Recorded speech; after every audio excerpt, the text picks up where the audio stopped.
Welcome to Strong by Nature, your portable campfire session for living strong, balanced and connected, the Grizzly way. We talk a lot about strength, lifting more, pushing harder, grinding through, but the truth is, real strength isn't about being rigid. It's about being able to bend, to adapt, and to keep moving without breaking. We grew up with the idea that being strong equals physical power, right? And I grew up in New Zealand where rugby is king, and if you're not big and explosive and powerful, you really tend to struggle in that element. Yeah, sure, there's always going to be that short, fast, sort of zippy zappy guy, but after the days of Jonah Lomu, that kind of disappeared. The smaller, zappier guy just didn't really seem to feature so much. It was all big, strong, powerful dudes.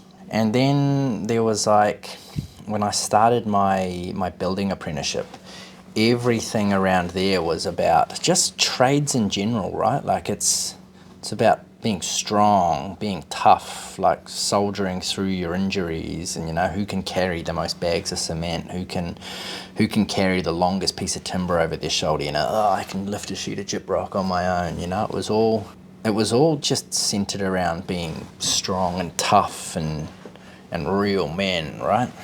But I guess it wasn't really until after I broke my leg that I really realized that physical strength wasn't everything, I lost my ability to walk for 9 weeks. I couldn't put any weight on my leg. And when I could take the moon boot off at night and move my ankle round, but even that, I could feel everything stiffening up. And coming out the other side of that and starting the rehab and all the physio on that again, and learning to move that ankle properly, and just going down into just a body weight squat.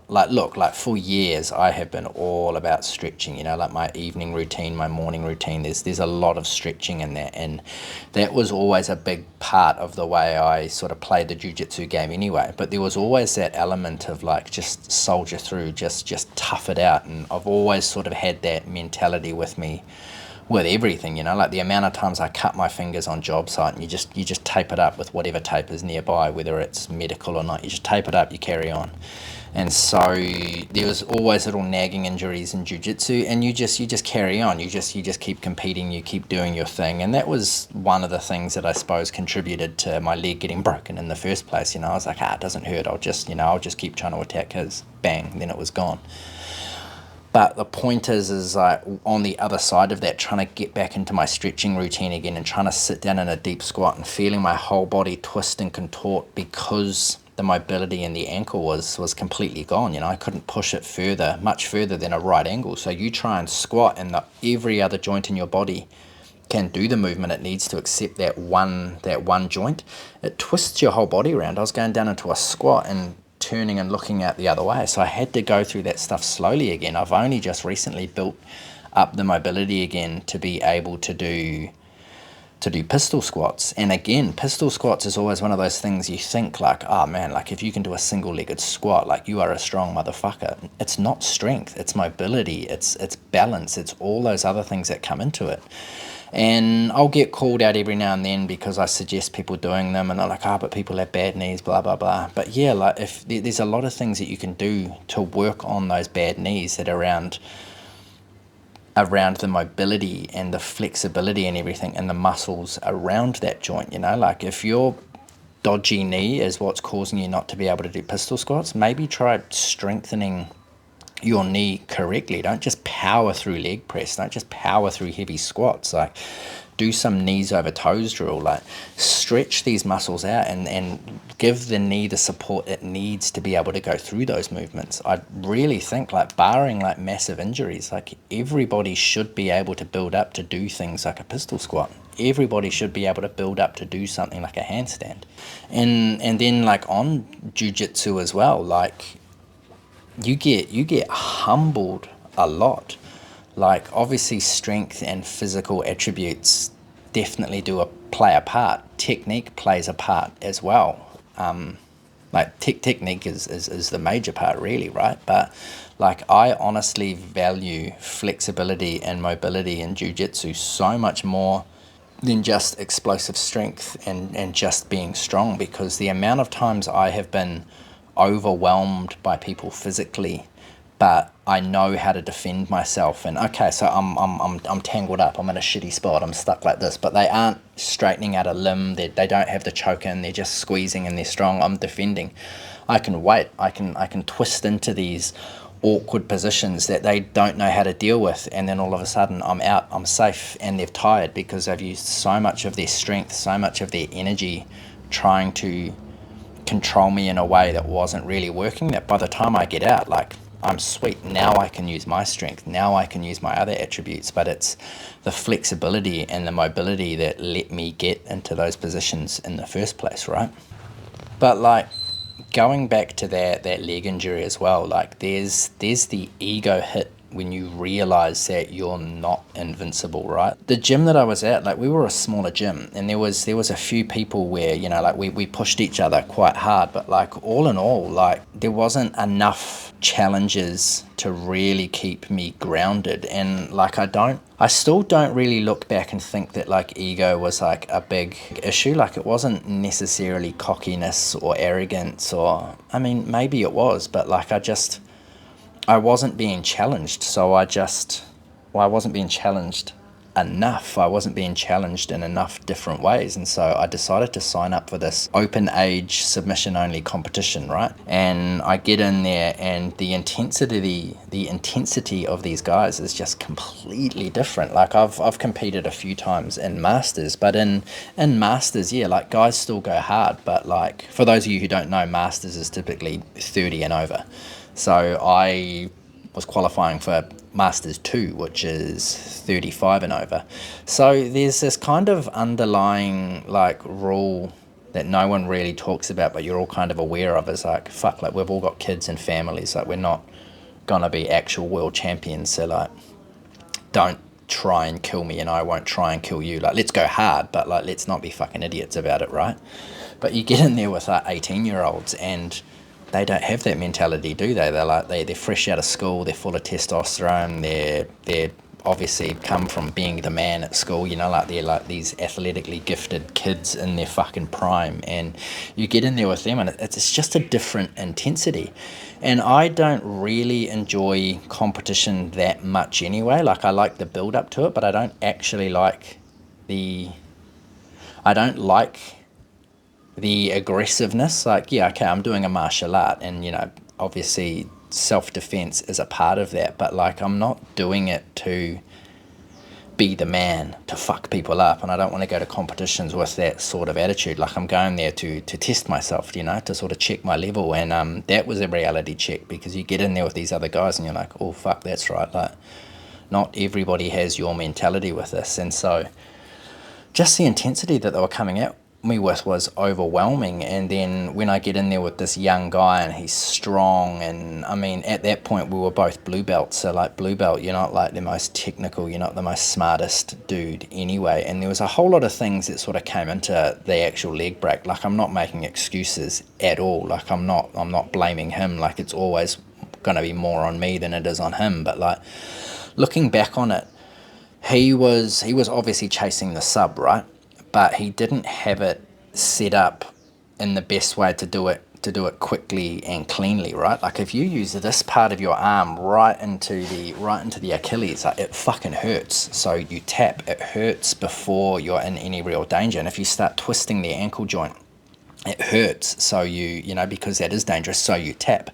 But he was up the leg a little bit further, and the blade wasn't digging right in, so like pressure was there but pain wasn't there. And so in the heat of the moment, like I have his leg as well, so I'm making my adjustments, and then bang, because you know he was a strong motherfucker. So again, more the fault is more mine than it is his. But like it shows like when you get a little bit of inexperience and then like the aggression and then the testosterone, like, you know, like if he had made those minor adjustments, I would have tapped, you know, I would have tapped a lot earlier. But I didn't realize the danger that I was in. But that's But that hit me, like I spent like a couple of weeks, sat at home, not training and just kind of dwelling on that. And I'm like, holy shit, like I'm not as much of a badass. I'm not as invincible as I thought I was. Yeah, okay, like I was 36, 37 at the time. I'm 37 now, maybe I was 36. Yeah, 36. But still, like it's, what the fuck was I thinking? And there was somebody half my age anyway in this environment where, of course, there's going to be aggression. Of course, there's going to be testosterone. Of course, these guys are going to think that they're fucking Khabib. Like, that's my own ignorance and thinking I could hang in that environment and just go and passively. Like maybe if I went in aggressive as well, and maybe if I went in with that same intensity and attitude, it would be different. But I didn't. So that's like, that was a wake-up call. Like, okay, like, cool, like, you like jiu-jitsu and you like doing this stuff, but like, you've got other shit you need to be able to do. You need to provide for your family. You need to hang out with your daughter. Like, you can't be that tough, big, strong guy that you think you are, because you're not that guy. and that's as well where like my thinking now, like, because I've had other little niggles and little strains in the past just from pushing too hard, like I have issues with my knees when I run, but I have issues with my knees when I run too long, too often, right? So I trained for a marathon when I was younger and probably wasn't doing some things perfectly. I know I wasn't stretching enough and blah, blah, blah, but I was going hard all the time. And got to race day and I had trouble with my knees. And it was the same when I did the Ultra Spartan, so a 50-kilometer obstacle course race. And I got midway into that and I started feeling trouble in the same knee again. And so I adjusted the way I was running downhill, and then yeah, that knee really got tight, really got sore, and then cramps came in and I had to finish the race with this ridiculous little fucking waddle. But yeah, like my knees just aren't about that life. And it makes sense. Like my dad's always had issues with his ankles. I think he's had surgery on both of them, definitely one of them. But like maybe my issues with knees have come from some genetic ankle thing, and just by pushing so hard and trying to go hard with the running, like it's changed me now. Like I have to be aware of that. Like I do still like running, but I don't run anywhere like what I used to. And yeah, like I've touched on the whole mental side, the obsessive side, so that's a huge part of it as well. But also my knees just don't let me. And now like my leg obviously doesn't really let me. I tried to get right back into it again.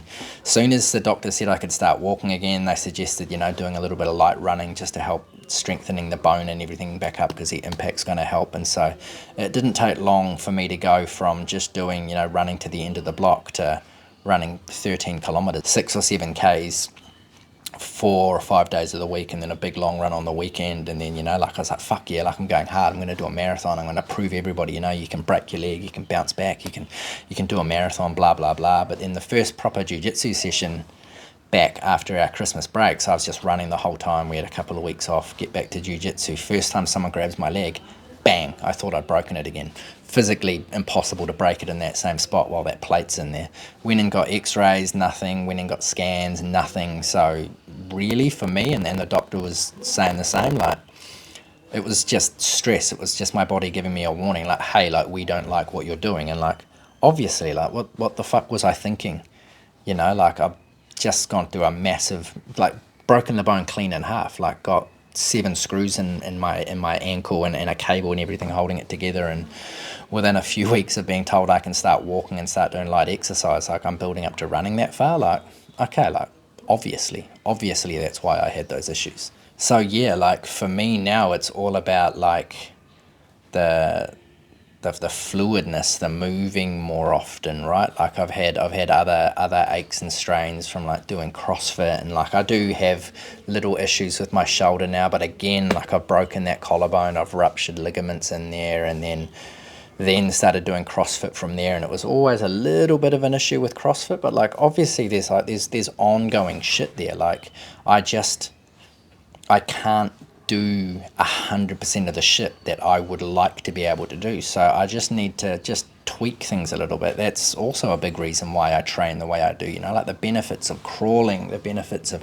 hanging, like mobility is so much more beneficial than just out and out strength. And the crazy thing is like, since I've started changing, especially my lower body workouts, like I don't touch heavy weights anymore. Like every now and then I'll go to the gym and I'll do a little bit of a session, but more or less, like I'm not squatting heavy. I'm not doing deadlifts anymore. Like I still could if I wanted to. Like I know the strength is still there, but I'm doing Nordic curls, right? I'm tucking my feet under the couch and I'm lowering myself down and I'm pulling my whole body with my hamstrings. I'm doing knees over toes stuff. I'm doing the pistol squats again. I'm doing Cossack squats, and I'm almost to a point now where I can lower right down, touch the ground, and stand back up without using my hands in that long stretched out position, right? Like I'm strengthening my joints and these other muscle groups and these other parts of my body so much more than they've ever been pushed. And strength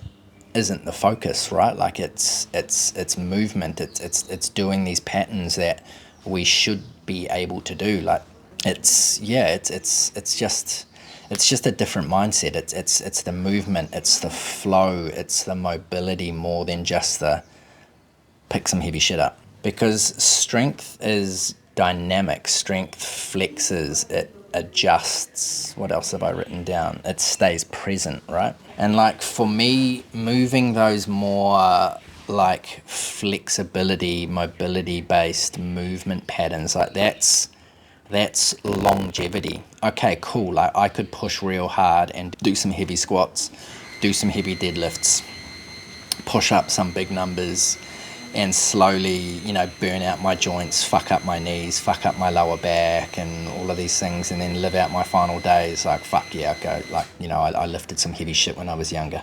Or I could move with more intention, with mobility in mind, and getting down into these deep squat patterns, and still be doing that shit when I'm fucking 70, 80 years old, you know? Like, imagine that, you know? Like, I'm watching my grandkids, my great-grandkids open their Christmas and birthday presents, and I can sit down in a squat while I do that. Like, that's possible when you train and you move in those ways, and that's so much more beneficial, right? Like, I would rather be able to do a deep squat in my 70s than lift a heavy weight now and then struggle to hop up and down out of a chair as an old man. Like, nah, like building big, heavy 1 rep max strength is okay. Like it's cool, it's one thing, but being able to build a body that moves freely and loosely and injury free in all of these positions it was supposed to be moving in. Like look at the shoulder joint, for example, right? Like our shoulder, all the movement is happening in front of us, right? Like that's because we've evolved from crawling and from hanging. Like our shoulder can do all of that shit, but we don't do it. Like the max most people will do is they'll do this movement, right? But no one's crawling, no one's doing cartwheels, no one's hanging, no one's going through these movement patterns that we're supposed to be doing. Like, and then an infinity loop on a chin-up bar is one of the coolest things you can do, right? Like you're hanging like this, but you'll turn this hand round and that will spin your whole shoulder joint round the other way, and then you'll grab the bar this way, spin back round the other way. That's how we should be able to move our shoulders. Like you look at the shit that like monkeys and chimps and shit are doing with their shoulders. Like we can do all that shit too. We just don't. We live these stupid sedentary lifestyles where we're sitting like this and stiff and sore, and then we wonder why we've got shoulder impingement, because your shoulder's not supposed to be all jacked up and short and stiff like this. It's supposed to be open and moving in all of these ways, but we don't move like that. We've got this obsession with strength and aesthetics, but we're not thinking of movement and longevity and flexibility and all of those things take an insane amount of strength as well. Like there'll be people out there that can be able to fucking overhead press, you know, their body weight, double their body weight, whatever, but they won't be able to do a handstand because the movement patterns won't be there. And so who's really stronger? The person that can hold themselves upside down and do a freestanding handstand push-up, or the guy that can shoulder press twice his body weight? Strength is also mental, like it's in your resilience. And like this is one thing that like I'll say with like all of the dumb shit I've done all over the years, and I've just given you a few examples: doing races unprepared, letting my fucking leg get broken in a jiu-jitsu competition, all these stupid fucking things I've done. But it's built resilience, it's built mental toughness. Like I crumbled when my leg hurt when I did the marathon when I was younger. I backed out of the race, but when it happened in the Spartan race, I didn't. I carried on. I finished that race. Like I was in tears when I crossed the line, but I was like, there is no fucking way this thing is beating me again. Plenty of people backed out of that race. I think off memory of the 200 or 300 people that signed up and done it, only 60 people finished, right? So plenty of people quit, and I guarantee you those people quit over less intense reasons than I did. Like my whole left leg was cramping up. I couldn't really use this leg properly. My right knee was all jacked up, so I couldn't really bend either leg. I couldn't run because the pain was too bad in this knee, but I couldn't walk because as soon as I slowed down too much, the cramp came in this leg. So it was just this weird awkward shuffle. And in between obstacles, like there's 70 something obstacles across the 50Ks, right? In between obstacles, I'm shuffling along and people are passing me and they're like, come on mate, you can do it, patting me on the back. And in my head I was like, of course I can fucking do it, I'll see you at the obstacle, motherfucker. And sure enough, I'd catch them at the obstacle. They failed the obstacle, so they had to do 30 burpees. Boom, I do the obstacle in one go because the strength and all of that side of it wasn't an issue. Like that was the shit I had been training for, right? So the rope climbs, boom, no problem. Climbing the walls, boom, no problem. Everything was fucking easy except the running. And so I'd pass them and they'd be like, what the fuck is going on? And then they'd pass me again, say the same thing, come on buddy, you can do it. And I was like, yeah, I'll fucking see you soon, motherfucker. And yeah, that was the thing, like I wasn't failing the obstacles. Like the strength, the mental strength, all of that was still there. It was just that my body had let me down. Well, no, the reality is I had let my body down. Again, ignorance. It was during COVID. I thought that the event was going to get cancelled, so I just didn't do any running training. And then the time came and I was like, fuck, I haven't done fuck all running, and now I've got to do 50 kilometers in November in Queensland when it's hot as fuck. So like that is one thing I will say about myself in a very humble brag sort of way. It's like the mental toughness and the mental resilience that I've built up. Like I can deal with this shit. One of the jiu-jitsu competitions, right? Like my last match, like I was completely fucked. I had like a sinus infection in the build up to it and I thought it had come right. But after the first match, boom, reared its ugly head again. First match, after that, I was completely gassed. Second match, I got through just on fucking willpower, and come the final match, I was gone, and I was like, fuck, I should just fucking quit. Like, this guy's going to beat me. And I was like, nah, like, if he's going to fucking beat me, he's going to fucking beat me. Like, I'm going to make this motherfucker work for it. And sure enough, he put, like, fucking 10 points on me, just a whitewash. But, like, I wasn't fucking giving up. Like, I wasn't going to let him have a walkover. And then there's strength in your lifestyle. There's strength in adaptability, and that's something we've had to go through this year, right? Like, we had to move country, and we moved not knowing what the situation was going to be, how long we were going to be here for. And then since moving to Ecuador, we spent a few months in Guayaquil. Once Belle's dad passed, we all, her mother included, decided we'd move over here to Manta, so we had to pack up the family home and move here again. So we've done 2 massive moves this year, 2 lifestyle changes. My daughter's gone to two daycares now. Well, she's been in 3 daycares this year, actually, the one in New Zealand and then the first one in Guayaquil and now the one here. And so just that constant lifestyle change, changing routine, changing this, changing that, not knowing when income's going to start coming in, like that's a different type of strength as well. It's that adaptability and fucking everything, like for me now, I'm like, okay, like I'm here where like, okay, like I can speak the language, okay, not the best, but like I can at least get what I need to get done with my level of Spanish at the moment.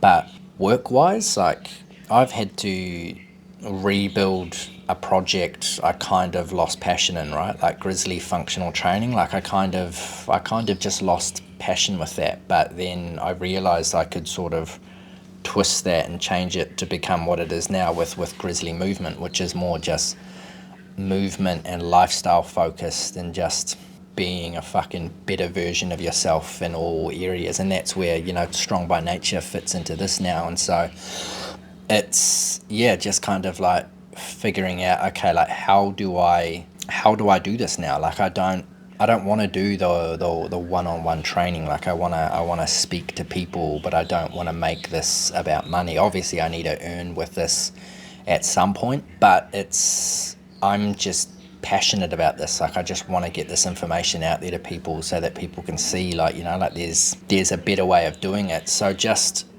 back to what the point I'm trying to make is about, like the lifestyle adaptability and that sort of form of strength. Like just this is a different kind of mental toughness again, being like, okay, like I'm relying on my wife to cover our expenses right now while I figure out how I can earn and provide, and how I can do it in a way that actually resonates with my beliefs and who I am. Because okay, like cool, like I could just go and start putting cringe information up there. I could just go put whatever is going to get clicks and whatever's going to get people coming to socials and get them to download my program and do that whole thing. But like that's not what I'm about. That's not who I am. That's not the way I want to do things. That's not the way I want to earn my money. Like I just want to be authentic with it. I want to be who I am. And look, this is how I train. This is how it works for me, and this is how it can work for you. If you take this, if you take that, and if you do this, this is how you can make your life better. This is how you can find balance. This is how I've done it. This is how I've seen this person do it. This is how this person does it. You know, like I'm going to start bringing people on here for interviews soon. So that's going to be a cool thing as well. Just to start sharing all these different perspectives, because that's what this is all about, right? This is that campfire session where we just talk about just different ways of doing shit so that we can help each other out, because you learn so much in those situations, right? When you sit down and people loosen up and they start to talk real talk for a bit, all of a sudden you're like, holy shit, like I didn't realize I had so much in common with this person. Holy shit, like I went through that as well. Yeah, I did this. That's where the real lessons sort of happen. So I want to help create that platform, and if that can be the way I earn and provide for my family, awesome. Like I'm going all in on this at the moment. So yeah, let's see if the resilience and this kind of strength pays off here. Surely it will. That's what they all say, right? Oh, that's a cool little point I've written down there. So back to like a nature tie-in, like what have I got here?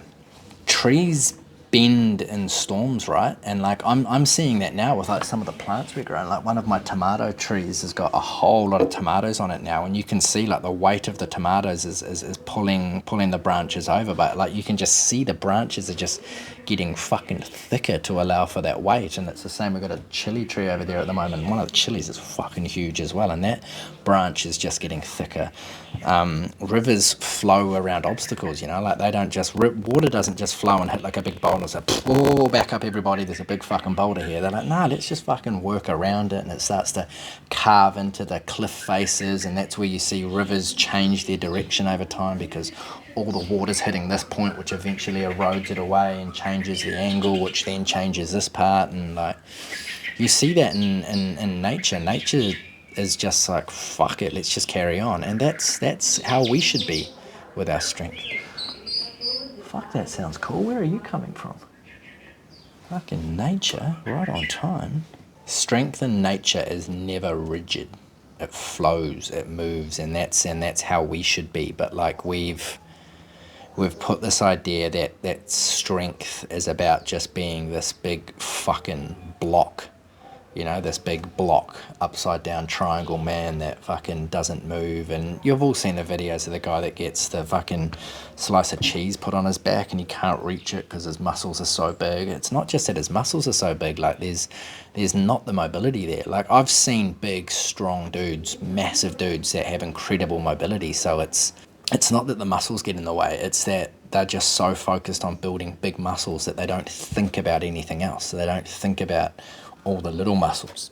They don't think about the strength when a muscle is lengthened. They just think about how fucking big it looks when I squeeze it really tight. But the muscle goes both ways, right? Like it's got to be strong out here and it's got to be strong in here. And like you do that with mobility, with movement, with flow. All right, so my practical takeaways is let's look at some areas in life where we've been too rigid and where we can bend. And on that, I kind of realized like I haven't really stuck 100% to the theme of the day, but I kind of have. We'll figure it out when I edit it, and hate on me in the comments if you want. But yeah, like where are we too rigid? Where do we need to be able to bend, and where do we need to be able to be flexible? Like an example of this for me is so Belle and I are from different countries, different upbringings, different cultures, you know, like very, very, very different way we were raised. And I've touched on this a little bit in the past, and like that's not abnormal, you know, like obviously even people that like grew up in the same town had very fucking different upbringings, right?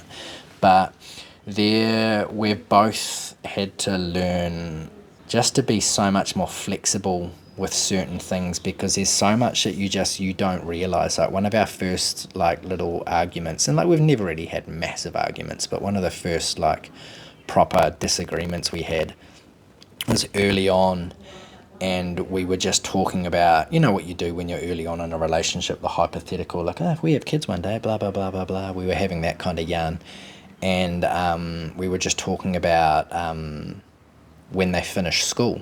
And I was like, look, if my kids don't want to finish school, like I'm not going to force that on them. Like I didn't finish high school, so like why would I tell my kid they have to finish high school? And she said, oh no way, like our children are going to university. And I was like, no, like I'm not going to force my child to go to university if like, because it's not necessary. But after like a few minutes of like this conversation getting more and more intense, we kind of like took a step back and just asked each other about like upbringings and that. And like in Ecuador, definitely, I'm assuming a lot of South America, and there's obviously plenty of other parts in the world as well. Like I'm not saying this is exclusively an Ecuador thing, but like if you don't go to university, like you don't get a decent job. And by decent job, I mean like just a livable income. Because like without a university degree, like just going and getting just a whatever job, like minimum wage here is nothing, right? Like you can't really live off minimum wage. Like the wealth divide here is actually crazy. Coming from New Zealand, the wealth divide here it's insane. And I didn't realize that, and like we'd never really talked about the fact that like in New Zealand, like you don't have to go to university. Like you can go and get a trade, which, you know, you just do an apprenticeship and you get paid to learn straight out of school. So like I did that. I didn't finish school. I just got straight onto an apprenticeship and just did that. And plenty of my friends did that. Like I had friends that left school at 15, got straight into an apprenticeship, and like, you know, they're living a very nice lifestyle now, you know, like they run construction companies, and, you know, like they're very well off, because that's a feasible option there, you know. Like New Zealand, like trades get paid well, here they don't. So that's always been like the big kind of sticking point. And I like throwing it out when we're here, like when we're having conversations with new people. I like kind of just throwing out the fact that like, yeah, I didn't finish school, I just started working in a trade. And they like look at me like, why the fuck would you not finish school, and why would you drop out of school to go and work in a trade? The respect for that kind of work, just it's not here, and it makes sense, because culturally, like, it's not something that's valued at all. What's valued here is a university education and